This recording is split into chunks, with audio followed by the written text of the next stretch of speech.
ready to do this? Permission to engage?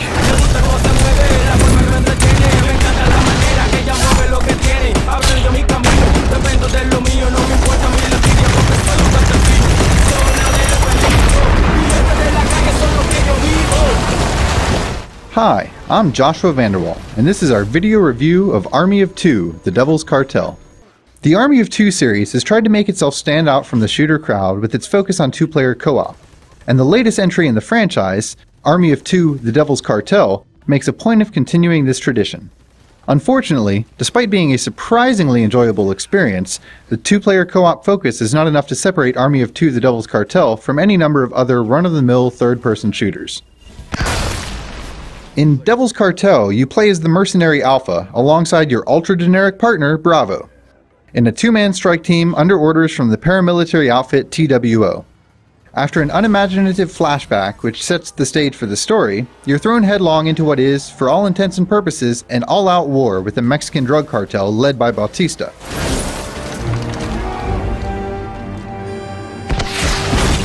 Your mission is to protect Cordova, a local anti-cartel politician with a penchant for pissing off powerful men who are supported by their own personal armies.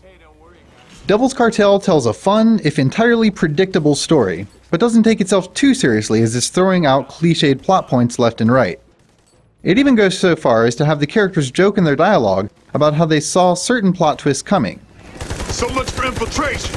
Yeah, that's how things usually go when we try to be stealthy. Actually, I think this is one of our better stealth missions. This sort of humor goes a long way towards making the story palatable, and, in fairness, you're probably not playing this for the story anyways.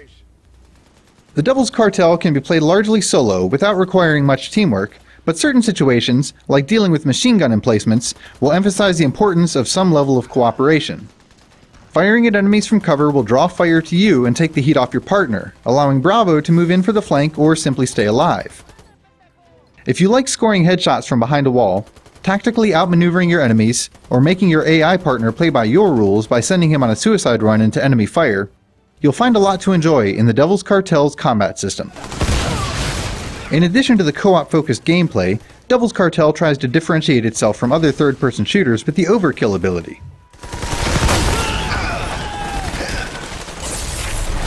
By racking up enough kills, you'll fill your overkill gauge, which, when activated, lets you wreak serious havoc on the world around you.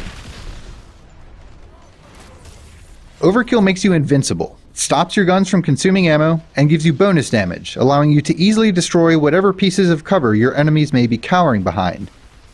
At the press of a button, Overkill turns you and your teammate into a duo of utterly unstoppable killing machines, which is a tad overpowered in most circumstances, but a welcome aid when you're otherwise hopelessly outmatched. As long as you're playing the game for the joy of the kill, and not the thrill of the challenge, however, this mechanic provides some over-the-top fun in an otherwise homogeneous experience. Once you get through the campaign, you'll be left wondering what to do next. There is no endgame to speak of, and there's no real multiplayer either. Co-op, which can be played online or split screen, is as good as it gets, but the campaign is the same in co-op or solo, so if you've made it through the missions by yourself, finding a comrade in arms isn't going to do much to keep you interested.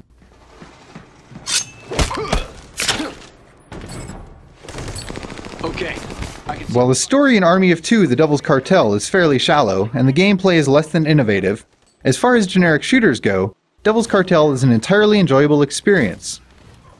It's a far cry from being a genre-defining title, but if you enjoy mindlessly rampaging through city streets as you take on small armies of ill-trained soldiers, it's probably worth picking up.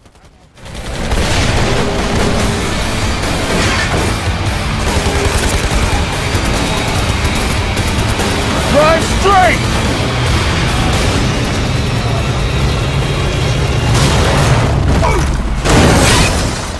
Is it lunchtime yet? Yeah, I could go for a taco.